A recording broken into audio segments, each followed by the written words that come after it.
love me and I love you.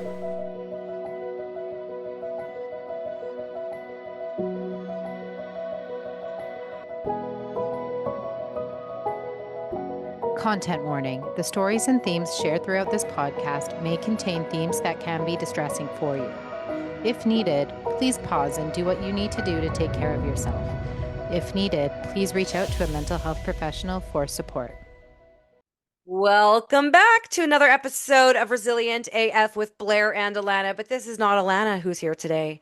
It is the one and only Tracy Doyle. She's an author, entrepreneur, and the creator of the Aurora Method, and a really awesome human who I met recently in LA at an Oscars gifting lounge. I was there doing some PR, which is my other hat, and she was there as a brand. And I loved her energy and her vibe. You were there with your sister, right?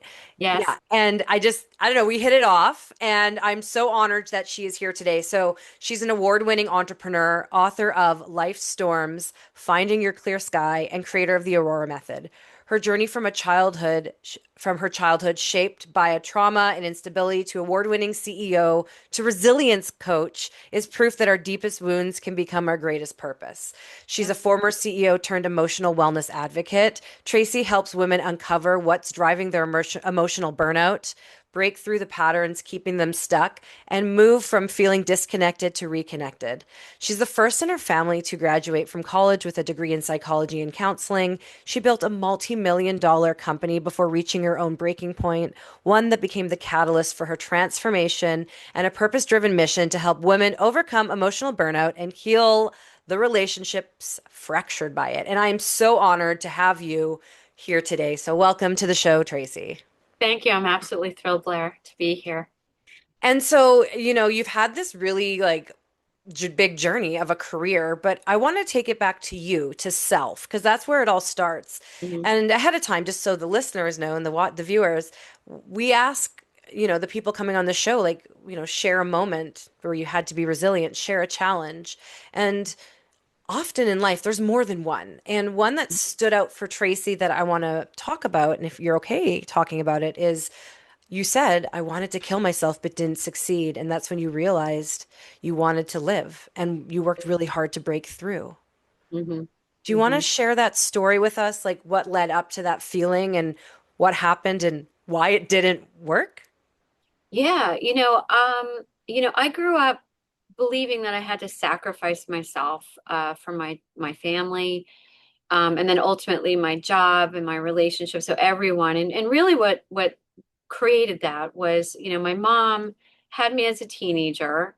She was mentally ill. And back in those days, there was no diagnosis of bipolar and during her time. And so she had me as a teen, and my journey really started there, right? Because, I was living on and off with her and my grandparents because she couldn't really handle things. But ultimately, she got married when I was 7. And, sadly, her choices were poor. And so she married an alcoholic. And, we, I guess, came into his life when he was hitting his personal bottom. So within 3 years, I became a caretaker at the age of 10. Wow. He was, I don't want to say he, that's not the right way to say it. The addiction, right? Because it was the addiction took everything from us, right? Like food and running water and Yeah. heat and Wow. all that, right? We were living in scarcity. So by now they had 2 children together, my 2 siblings. You didn't meet, the one you met was one my mom gave up for adoption, who I didn't know existed. She found me. But anyway, so here I was, stepping up when no one else showed up. And that followed me. So fast forward, here I am now. I'm 36, and I had, you heard my story, graduated. Now I'm an overachiever. At this point in my career, I'm a senior director at a medical communications company. I had a very successful career in the pharmaceutical industry, and I am managing it all, right? And at this point, I'm responsible for taking care of my mom because my grandmother had passed away. I am responsible for my sister's 2 kids because sadly my sibling has the same situation as my mother.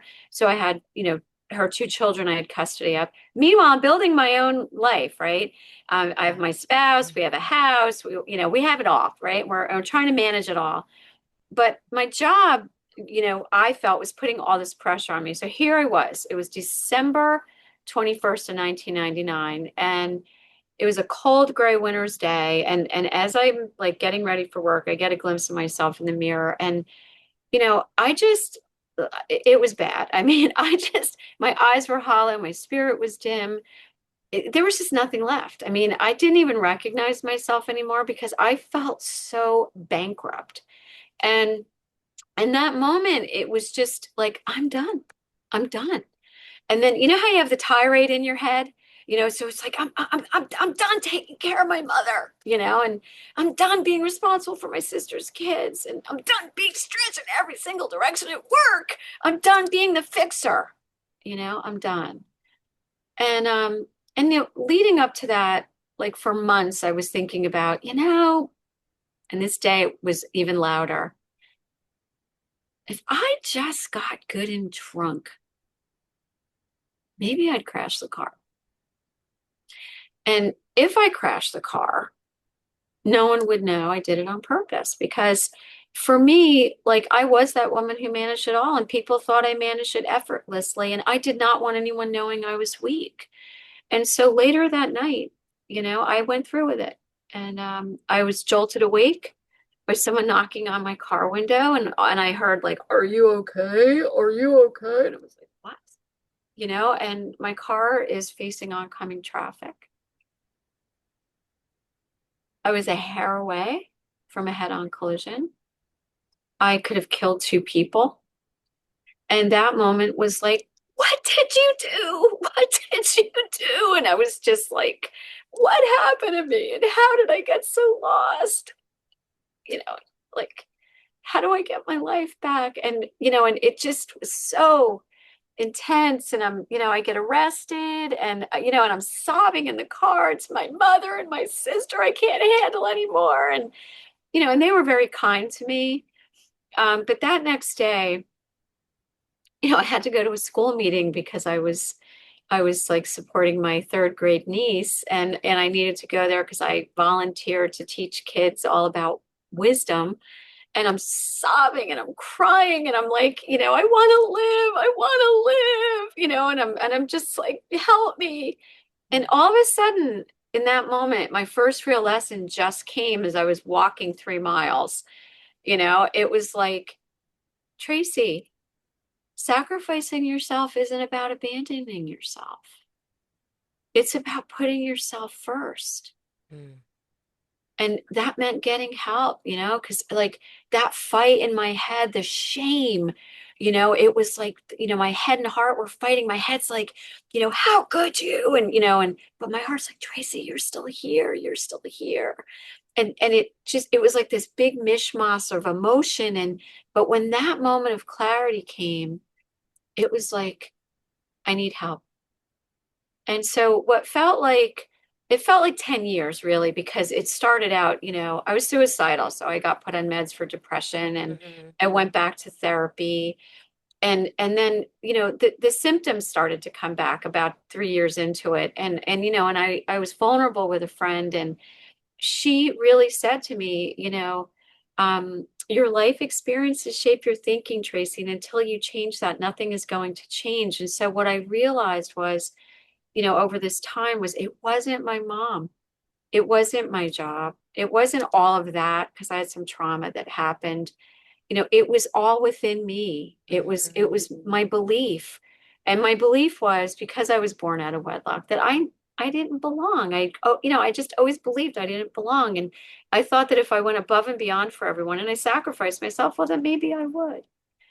So when I learned how to reshape that, I'll say that again. When I learned how to reshape that, that's when I found my way back, to myself, because I lost myself, to my voice. I stopped really standing up for myself, to my life, and really to the people in my life that mattered and those who I loved. And I got it all back. And so that moment was when I found my purpose. Wow. Because to me, it was like, if I could just help one other woman Mhm. avoid going all the way to that breaking point, bring it on. Tracy, that is such like a powerful and heartbreaking and like vulnerable and real story. So thank you. Thank you for sharing that. I have a few questions and comments. First of all, I'm really glad that no one died that night. Me too. And, it's interesting that you said you were 36 when that happened. This isn't about me, this is about you, but I'd not suicidal ideation, but I was very apathetic, I think it's called. After all, I went through all that loss. My mom died, my dad died, my father-in-law died, my baby died, my husband almost died, Trauma. That's trauma. and I wasn't actively trying to kill myself, but I didn't really have a will to live. And I Hmm. was thinking like, maybe if like a bus hit me and I died, it'd be fine. Hmm. Like, but Hmm. I didn't get any further than that. And I shared those feelings with close people in my life and that I just like didn't care if I lived or died. And I Hmm. actually went to the doctor and switched my meds and it was really pivotal. But that happened at 36. I think it was 36 for me as well.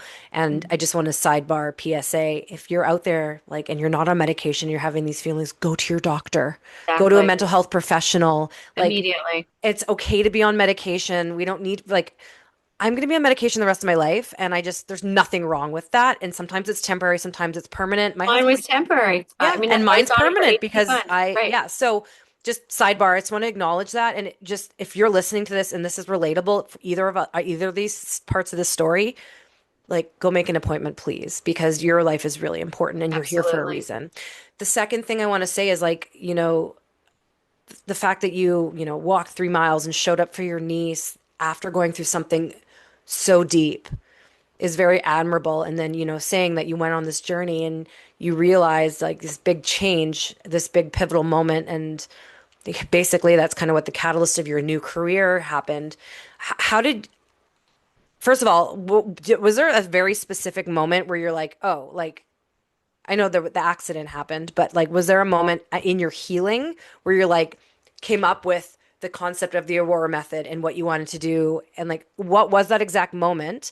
And can you walk us through how you transitioned from this high-powered corporate career to doing what you do? Because as someone, and like this is an observation, but like, as someone who came from minimal means, like I had a father who lived with addiction, and I understand what it's like to have people in your life who live with addiction, to live in that situation and also have the scarcity mindset of like, or like not knowing, like I didn't have this, but I understand from the work that I do, to a degree about like the money trauma, Mhm. and I do have money trauma. I didn't have food scarcity, but just not knowing where your next meal is going to come from, or like not knowing where your money's going to come from to pay the bills, and then having this career where you're financially abundant and you're making a difference because you graduated college and you're paving this way and you become this hyper independent person. Like one, how did you go from like realizing you need to leave that career to do the work you're doing now? What was that moment, and how did you transition out of the career into what you're doing? You know, this is a full circle moment for me because I did put myself through school, right? So I worked 3 jobs to get my degree because my family couldn't afford it, and basically, I wanted to be a clinical psychologist and a counselor. I really wanted to guide people and show them what I had learned, and back then it was all about resilience and how to overcome stuff. But meanwhile, my journey pivoted because I couldn't afford to do that. And so, I believe that people are placed on your path throughout your journey. Sometimes we don't see them at the time, and other times we reflect back and we can see who they are. Hmm. And so for me, mine was I was working at a group home. I was, working with mentally ill people at the time. And there was a psychiatric nurse who coached me out of that.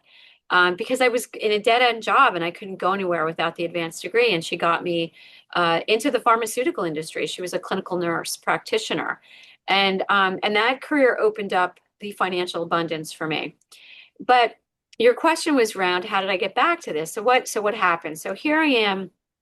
I'm in this major career. The pharmaceutical industry is no joke. I mean, it is very buttoned up, very professional, and you have to know your stuff inside and out. And because it's regulated, especially here in Canada as well. I mean, it is regulated. Yeah. So, but the thing was as I was on my journey, as I said, my depression's under control. I go to therapy and everything makes sense. I see, I saw what happened, but what kept coming back, right? So when you have burnout and you're disconnected from yourself, what happens? Well, basically what I call the reaction cascade happens, right? So here we are. We're all, think about it this way. We've all been wounded, right? We've all had life experiences that shape us. And for some of us, it's significant trauma. For others of us, it's different type of trauma, like Mhm. physical abuse, emotional neglect, sexual abuse, right? And then yet for still others who like to trauma compare or compare wounds, they'll say, "Oh, well, my life wasn't as bad," but you could have been bullied by someone at school, you could have been taunted by kids, you could have had really demanding parents. And what I have found the most fascinating is, irrespective of what has happened to us, we all seem to internalize it the same way. And I always put it right here. We form two foundational limiting beliefs: I'm not good enough and I'm not worthy. So anytime someone says or does something out here that triggers that, Mhm. what happens, right? It shoots to our feet, fear, and we're afraid of losing something, afraid of never getting something, afraid of being less than what we want for ourselves or getting less than we want. And it comes right into here, the city of limitation. Yeah. And we form these traits, right? And so as I started to learn this, my friend who I said before, I was willing to be vulnerable with one friend because I had to talk about it. And you don't really talk about this type of stuff in the pharmaceutical industry. But she was in the industry, she was a trainer, and I opened up to her. And she had amazing experiences. And she was, 10 years older than me. And she really was, she went through a 12-step program actually, and was like, your problem is your thinking. And it's self-centered thinking. And I'm like, get that out of town. It's not self-centered. I do everything for everyone. How could you Yeah. say this to me? What she showed me was this city of limitation. And she said, when you learn how to change your perspective, you can change your life. So from that work with her, and she became like my life storm buddy. Like I started calling her regularly, and I'd be Mhm. freaking out over something she would teach me how to actually manifest change. And and I never understood affirmations because they were empty to me. So she actually showed me what to do. And through various conversations with her, what started to happen was I started to change. And different people started to notice, and they wanted me to show them what I was doing. So this was nameless, right? So I'm helping them. And so throughout my career as a CEO, I started mentoring professional women, doctors, executives, and I was showing them this framework, and they were having significant breakthroughs. And I was like, wow, this thing works. So fast forward Yeah. 4 years ago, I, got to a point, well, actually more than 4 years ago now, like 6, 7 years ago, I got to a point in my business where the business had outgrown me. And I wanted to get out and exit, but I didn't know how. And so I turned the reins over to someone who knew how to do it. And so here I am now. Now it's like, what am I going to do? What am I going to do? And meanwhile, what had happened, my mom had passed, and my niece, who was living a similar life as mine with her mom, Mm. during COVID asked me for help. So I uproot my life. I leave my spouse here in New Jersey. Not that I get divorced, I just leave home. We get a new house in South Carolina. I moved down there to take care of them, and I'm commuting home every month, right? Mhm. So my new full-time job was helping my sister as much as I was uh, contributing to my business. Right. And so what happened, right? The burnout symptoms start coming back. And as I said, what's that reaction? Well, you react with freaking out, you react with outbursts, you Mhm. implode, you explode, right?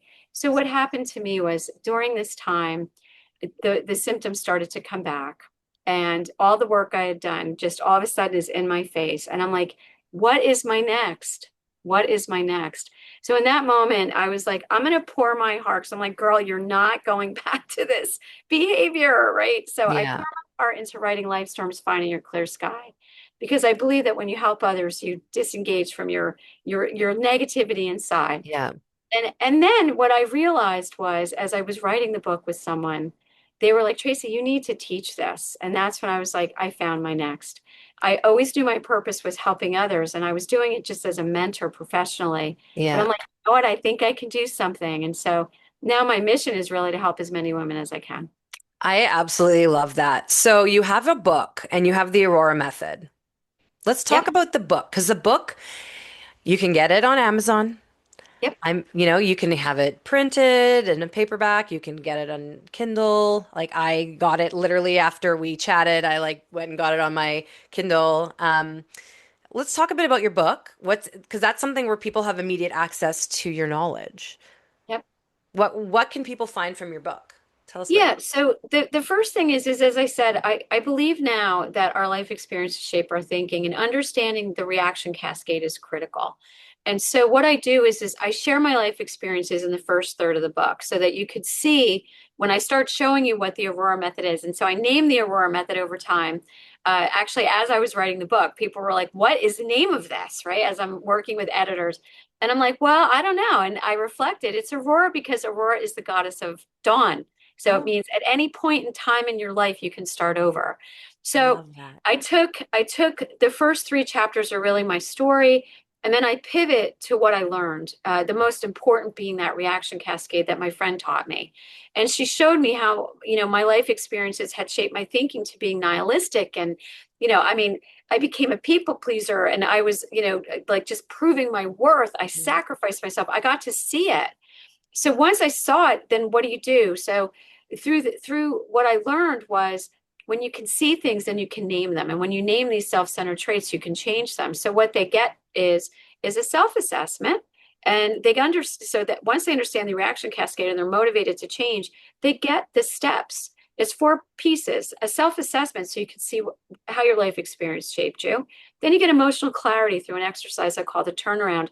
So you can actually start lovingly shifting your perspective from what they did to you to how it affected you and how you can change today. Yeah. And then from there, we practice manifestation because I give you a tool that helps you design your own personalized mindfulness practice, which is your own personal mantra, your own personal affirmations, and what you can actually remove and replace on a daily basis. And then from there, it's just daily practice. So it's really four key buckets. And I take them through that in the book, and then ultimately encourage them that what happens when we start practicing, we stop. So I Yeah. call it deceptive complacency. So I give additional tips of, when you get lost again, how can you go back to the Aurora Method at any point again and get yourself grounded and centered? Because we all do it, right? So Yeah. that's really what they can find in the book. And I And love I that. And if someone wants to work with you, can they? Like, how does that work? absolutely, Okay, tell me yeah. more. Yeah, so I'm just now launching Aurora Method coaching. And the way I structure it is two ways. One is working with me one-on-one where I take you through the method, individually and personally. And then it's a 12, I always recommend 12 weeks because 6 weeks of it is really us getting to know each other through the Hmm. Aurora Method. And then we'll do 6 weeks of implementation practice so that you can practice manifesting change. And what does that change mean? And I forgot to say this. In the Aurora Method, what I teach you when you're manifesting change is not only practicing affirmations, but mending relationships that get fractured. And what that looks like is we practice what I call acknowledgement conversations. How do you improve your communication? Find your voice and speak it, right? Because most of the times we don't mean what we say, And so I teach you how to say what you mean what you say, and don't say it mean because when we're burnt out, we're pretty snarky. So Hmm. basically, that's what they do with me in a one-on-one. The other thing I do for people who, I don't know if I want to commit to one-on-one, I do, the Aurora Method Academy, which is now a group academy. So I call it the Aurora Method Academy, both a one-on-one way and in a one-on-one coaching session or a group session, where what we do there is you get to build relationships with other women and you're working the Aurora Method together with the goal at the end that you walk away with one life storm buddy that you've connected with so that you can continue the work yourself. I love that. I love that you get a life storm buddy. Like, I think Yeah, that's great. you need Well, it. you need it. You need an accountability buddy. And also in these situations when you're in a group, you build these connections with people that you may have never come across. And it's really Exactly. beautiful. And oh my God, Tracy, I love that. And I think that's really amazing. And as someone who I'd say in the last few years has started working intentionally on manifesting. It works and it's amazing. And not just that, but like I'm someone who shares this is what I want to do. And then it happens and people are like, wow, you've been manifesting that and you work towards it. You got it. It's like, yes, Exactly. because Exactly. manifestation works. It's not woo woo, it's science. right? Exactly. It rewires you, Yeah. you know, and when you're open, you know, when you're open to it, I mean, actually, I would just want to share one quick story. I was Yeah. at the Oscars and this woman comes up to me and you know, and I don't know who she is. And I tell her about my book and she leans into me and she goes, "You practice The Secret." And I was like, I do. It's on my bedside. It's one of my favorite books. And she's Marie Diamond. She Oh was yeah. one of the contributors to The Secret. And I was like, she saw it. Like, it was amazing. And That's so awesome. that's what manifestation does. People actually see, you know, when you're stuck in that city of limitation, you can't even connect with people on the outside. You're not connected on the inside.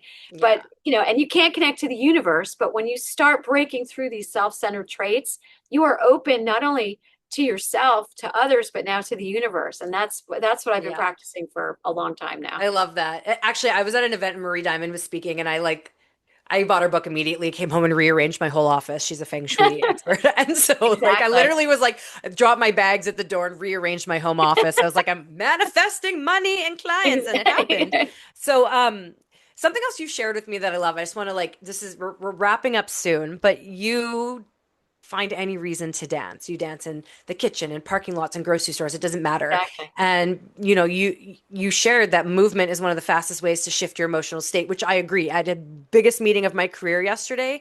I put on a manifestation, like a song that's like tuned to the frequency of manifestation, and I danced around my office for 10 minutes to get myself in the mood, in the Exactly. mood. Exactly. And I just want to know, like, do you have a playlist or songs or like you can dance anywhere to any music, but if you're going to put it on at home or in the car, do you have a specific song that always gets you moving? There's so many different Okay, right songs. now, today, like what's So like one of my favorites is We Are Family because I'm all about wanting to feel connected to people. So whenever I'm like, I can be in the grocery store, I could be anywhere. But whenever my heart is full, because connection, what I've realized, personal fulfillment to me used to be about all of the accolades and the finance. And yes, that's important, don't get me wrong. But that sense of interconnection to people is what matters to me most. So Sister Sledge, We Are Family is probably my one of my favorites whenever I'm feeling like happy, whenever, even when I'm feeling down, I play that and it's just like I can see myself with my family dancing when we were younger because we used to dance to that. It's a happy memory song. So I like to connect to songs that bring back a happy memory for me. And then when I'm manifesting, much different. It depends on what I'm doing. So if I'm doing something big, there's a couple of songs that I love, you know, they're oldies, but you know, there's this one song by the Temptations, it's called Get Ready, and I'm just like jamming to that in my car. But currently I really love Chapel Roan right now, so oh I yeah. I like jam to her. I like ultra modern graphic or ultra graphic modern girl, whatever it's called. I just jam to that 20 times in a row as I'm driving someplace when I'm going to meet with someone, and it just gets me right up and out. I love that. What was this? Is it called Ring My Bell? There's a song, I think it's called Ring My Oh Bell. yeah, yeah, yeah, yeah. That's a 70s one, right? Oh, is it? I'm just gonna look Yeah. because I literally yesterday that's what I was listening to before. No, yeah, Ring My Bell by Anita Ward. Yeah, yeah. And I don't know what it's maybe it's seven. I don't know. I just read that the frequency is like tuned Well, to that manifesting. yeah, yeah. I don't. Is it the one you can ring my bell? Ring my bell. Like That one. ring my bell. Like Bell, ring do you my kind of hear bell. that? Yeah, that's Yeah, it. That's it. yeah, Um, yeah. anyways, so music is very powerful. Dancing is very It is. powerful. How can people find you? Yeah, What's I mean, if that? anyone's interested in working with me, it's just meetwithtracy.coach, schedule a one-on-one, and I'd love to talk about how the Aurora Method could help. Other than that, just my website's tracydoyle.life, you know, I if they love want to that. know And about me. all your links are in the show notes. So if you're driving, pull over, tap the links. And before we wrap up, one final piece of advice. I know we touched on so much today, and I would love for you to share a piece of advice to that woman who is listening, who is feeling shallow, like on paper, she has it all, the career, the money, the stuff, the partner, the kid, maybe the kids, but inside she feels empty and a shell of herself. What is one piece of advice you have for her? It's a two-part piece of advice. Okay. The first is you're not broken, you know, you're brave and giving yourself permission to take care of yourself is the bravest thing you can do. That's amazing. That's beautiful, powerful, potent advice, Tracy. Thank you. Thank you for the advice and thank you for joining us on this episode of Resilient AF. Well, thank you, thank you, thank you. I And thank enjoyed being you. here. Sorry? I said I enjoyed being here. I enjoy every time I talk to you. I mean, like it's a new friendship, but I love it. And now in my head, I'm like, we should make a Tracy playlist, and then all your clients can listen to your like music, and it'll be all over the place. But it doesn't matter because it's your playlist. And I just want to listen to music and dance around my kitchen right now. So if you're tuning in for the first time, welcome. If you're a repeat listener, thank you for coming back. It's okay to not be okay. You will get through the hard stuff. I promise. And you don't need to do it alone. You can join us. Let us be that lighthouse in the storm. And just remember, friends, you are resilient AF. That's a wrap for another episode of Resilient AF with Blair and Alana. And thank you for listening. Are you feeling inspired to bounce forward? Let's connect at theglobalresilienceproject.com, where you can read many stories of resilience, buy our books, shop our clothing line, learn more about how to strengthen your resilience muscle, be empowered, and more. Remember, friends, you are resilient AF.